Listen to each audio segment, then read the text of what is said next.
If you're planning on buying a home in the next year, these three things will ruin your chances. And number three takes the longest to recover from.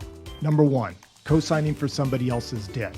If you do this, it'll show up on your credit report and it potentially will reduce your buying power. There's a way to possibly avoid being hit for that debt. It falls under something called a contingent liability guideline.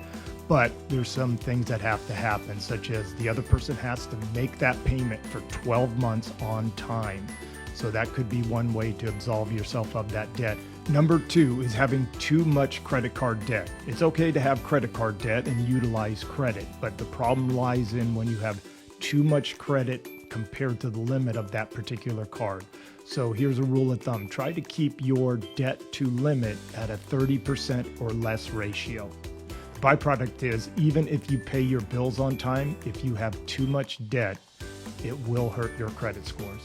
Number three, switching jobs and how you're paid, such as if you're a salaried employee going to commission only, or let's say you go to independent contractor in the same field, that can be problematic. You can likely have to wait 2 years. Now you can switch employers, but be aware that how you get paid affects how one can be qualified for a home purchase.